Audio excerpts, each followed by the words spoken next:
Tout ceci nous amène au XXe siècle, où il y a ce que j'appelle un réagencement complet de l'antisémitisme et de l'islamophobie. C'est un tournant important. C'est une rupture historique, en quelque sorte. Et ce que j'entends par réagencement, je l'entends au sens propre, c'est-à-dire qu'il y a un changement d'agent. Traditionnellement, enfin au siècle précédent, l'agent islamophobe et l'agent antisémite est le sujet occidental.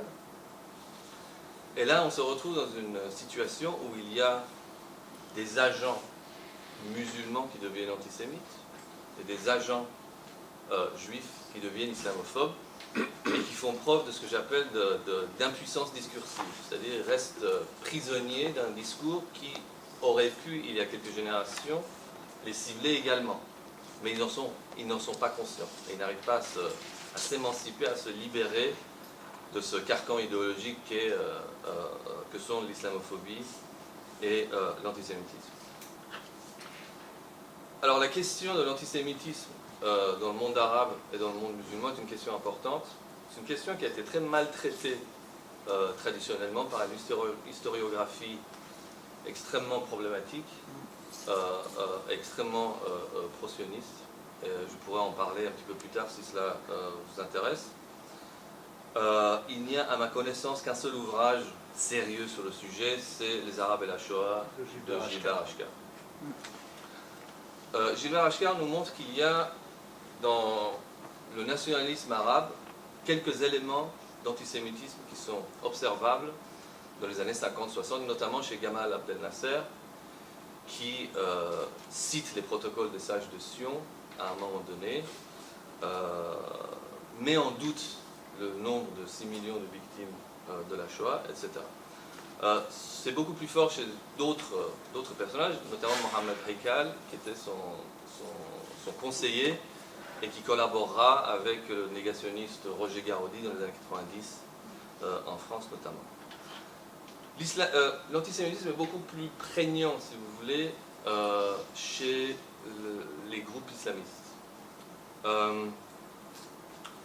Il y a les frères musulmans tout d'abord qui n'ont pas de discours, je pense qu'il est important de préciser, et notamment le fondateur Hassan al-Banna n'a pas de discours antisémite ou anti-juif, en tout cas pas initialement, et il accordait énormément d'importance à la coexistence pacifique entre les juifs et les musulmans. Mais la question palestinienne force la confrérie à prendre position, ce qui les rapproche dans les années 50 du groupe fasciste la Jeune Égypte, Mesra al-Fatat, à certaines occasions.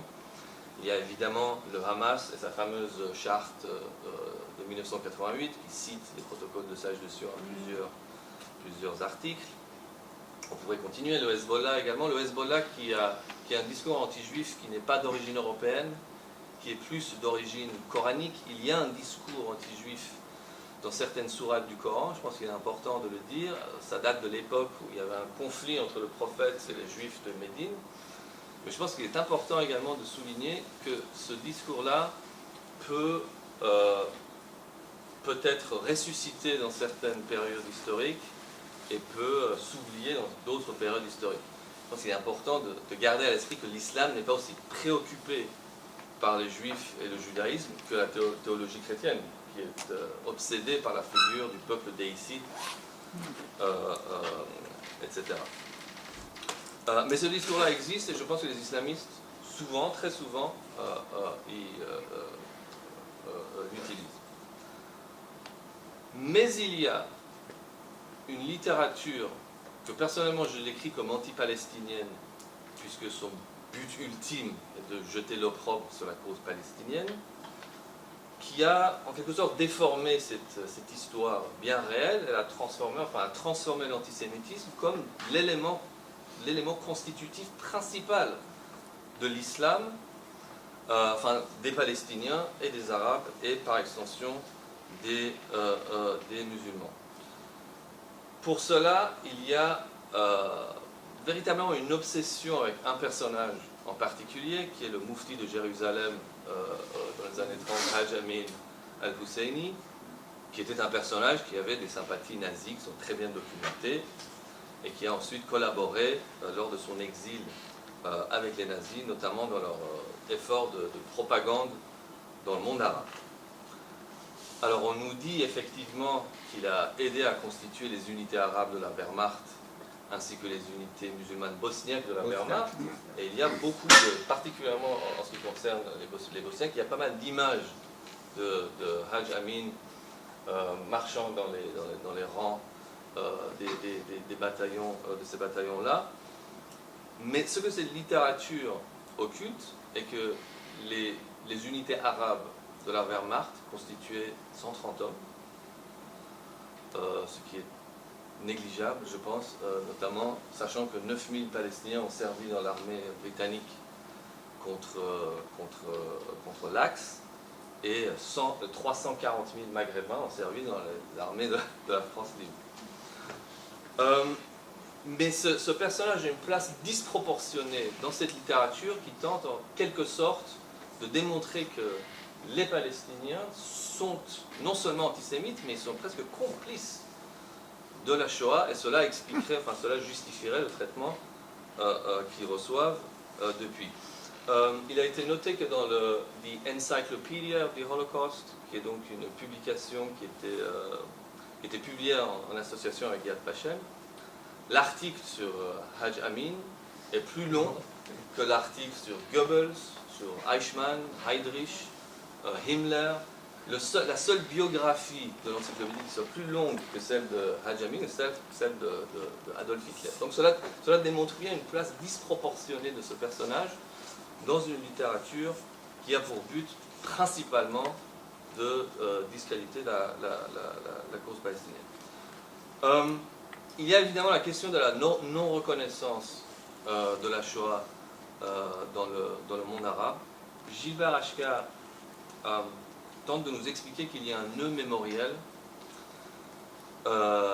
entre la Shoah et la Nakba. Et notons d'ailleurs que Shoah et Nakba ont exactement la même signification, ça veut dire la catastrophe dans les deux langues. En quelque sorte, ce que Achcar tente de nous expliquer, c'est que la reconnaissance inconditionnelle de la Shoah est demandée alors même que la Nakba est oubliée. Et donc il nous explique que cette non-reconnaissance dans le monde arabe ne peut pas être décontextualisée de la Nakba. Il y a en quelque sorte un coût dans le monde arabe pour reconnaître pleinement la Shoah, c'est-à-dire le coût serait l'oubli de la Nakba. Et, en quelque sorte, il nous explique que ce nœud doit être résolu d'une manière ou d'une autre. Alors évidemment, la Shoah est une tentative d'extermination qui a détruit 6 millions de Juifs.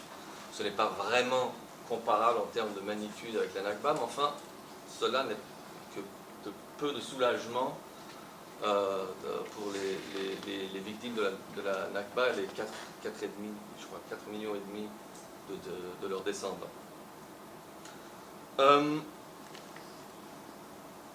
J'ai combien de temps? 6 minutes? Ah, bah, très bien. Je pense qu'il y a un rapport entre cette littérature qui se développe dans les années 50-60, plutôt dans un milieu de la diaspora anglophone, et pas en Israël même, bien qu'il y a évidemment Yehoshaphat Harkabi, qui est un peu le père fondateur de cette littérature, mais c'est une littérature qui est principalement anglophone, c'est principalement des gens comme Bernard Lewis, Saul Friedman, Martin Gilbert, etc. Et de nos jours, c'est un Allemand, Matthias Kunzel, entre autres, qui sont les pans de cette littérature, qui est parfois polémique, mais qui est parfois, enfin, qui a des airs d'histoire, enfin, de crédibilité, si vous voulez, universitaire et scientifique. Je pense que la thèse de la nouvelle judéophobie, dont Dominique a parlé un petit peu plus tôt, il faut l'étudier dans ce contexte, puisque l'accusation d'antisémitisme et de pro-nazisme qui est faite contre les Palestiniens dans cette littérature, et les Arabes, est en fait étendue à la population musulmane résidente en Europe principalement. Et ce, évidemment, contre les données dont nous disposons, notamment de la CNCDH, qui, année après année, démontre à travers ces études que l'antisémitisme est, enfin, il n'y a aucune surprise, mais beaucoup plus présente chez les électeurs du Rassemblement national et les catholiques pratiquants que chez les Français d'origine musulmane, notamment. Ce qui est très très important dans la thèse de la nouvelle judéophobie, c'est qu'elle épingle également toute la gauche dans sa quasi-totalité. Enfin, ça dépend des versions, mais dans la version de Taguieff, je crois qu'il n'y a que Taguieff lui-même qui n'est pas compris dans sa définition de l'islamo-gauchisme et de la nouvelle judéophobie. Donc de José Bové jusqu'aux imams, en passant par tout le monde, et également les juifs qui ne sont pas suffisamment pro-israéliens, Edgar Morin, Eric Hazan, Emmanuel Todd, tout le monde y passe. Cette intégration de la gauche dans cette construction qu'est l'islamo-gauchisme est pour moi un élément très très important, mais qui malheureusement jusqu'ici n'a jamais été analysé dans cette longue durée, qui n'est pas si longue, enfin, mais de cette littérature anti-palestinienne qui existe depuis les années 50. Vous m'avez demandé s'il y a des croisements contemporains. J'ai choisi de vous parler brièvement des attaques terroristes d'extrême droite qui ont eu lieu ces dernières années. Il y a eu en 2018 un massacre à la synagogue de Pittsburgh. 11 personnes ont été fusillées par Robert Bowers, ce qui représente l'attaque antisémite la plus meurtrière de l'histoire américaine. Eh bien, Robert Bowers était convaincu que les Juifs sont en train de faciliter le génocide blanc en autorisant l'immigration, en encourageant l'immigration de musulmans, avec évidemment George Soros comme figure emblématique de cet esprit complotiste. Donc là, il y a un croisement entre l'antisémitisme et l'islamophobie de ce personnage. En 2019, un autre Américain du nom de Patrick Crusius ouvre le feu sur des migrants hispaniques, cette fois-ci dans un centre commercial à El Paso. Alors on se dirait, ça n'a rien à voir avec l'antisémitisme et l'islamophobie. Et pourtant, il croit lui aussi à la même thèse sur le génocide blanc promu par les Juifs notamment et George Soros.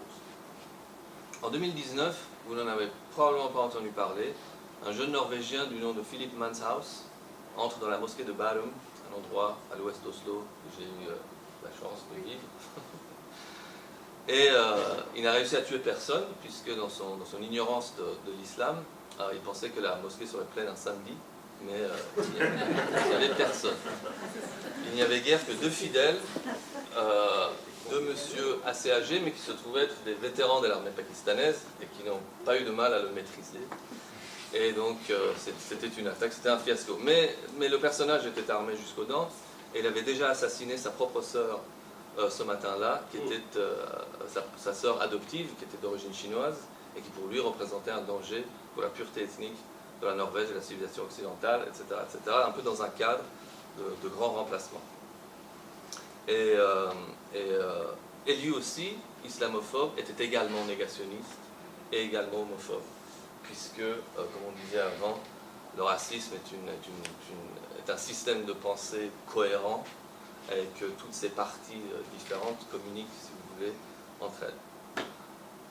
Troisième exemple, il n'y en a que 1, 2, 3, 4, 5. Non, 4. Stéphane Balliet, en 2019, a tenté de fusiller des fidèles à la synagogue de Halle, en Allemagne. Il n'a pas réussi à entrer. La porte était fermée. Il n'a pas réussi à entrer, c'était un échec. Il a tout d'abord tiré sur une passante, l'a tuée à l'arme, et s'est ensuite dirigé vers un restaurant turc et il a tué un client. Donc c'est très intéressant, pour se soulager de n'avoir pu tuer de juifs, il est allé tuer un musulman. Et lui aussi, donc dans les textes qu'il a laissés, enfin les traces qu'il a laissées sur Internet, etc., lui aussi croyait au grand emplacement, au génocide blanc, au complot juif et au féminisme, etc. Enfin, le complot juif pour promouvoir le féminisme. Pardon. Il n'y a pas de complot féministe. Il y a évidemment la plus grande attaque de ces dernières années, qui est celle de Trenton Barrant à Christchurch, où 54 fidèles musulmans ont été assassinés à bout portant. Et là, de nouveau, c'est le même type d'idées, avec les mêmes croisements, des idées antisémites et des idées islamophobes que l'on retrouve dans les tracts que Trenton Barrant a laissés. Ils laissent tous des manifestes maintenant. Depuis Breivik est la figure, si vous voulez, le modèle pour ces terroristes-là, a laissé un manifeste de 1800 pages, que je peux vous envoyer si ça vous intéresse. Ou plutôt, je vous le résumerai. Mais ce qui est intéressant avec Barrant, c'est que son manifeste à lui s'appelle Le Grand Remplacement. Le titre, c'est Le Grand Remplacement. Et je pense qu'il est utile de se rappeler qu'en 2017, quand il y a eu une manifestation à Charlottesville, en Virginie, des groupes dits alt-right, donc des extrêmes droites, suprémacistes blancs et néo-nazis américains, une grande partie d'eux, tout en donnant des saluts nazis, ont crié « Jews will not replace us ». Les Juifs ne nous remplaceront pas.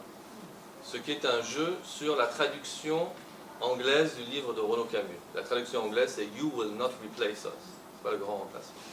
Donc de nouveau, on voit tous ces croisements. Et effectivement, il faut s'en rendre à l'évidence. Nos gouvernements n'ont pas encore pris note de ces événements. Voilà.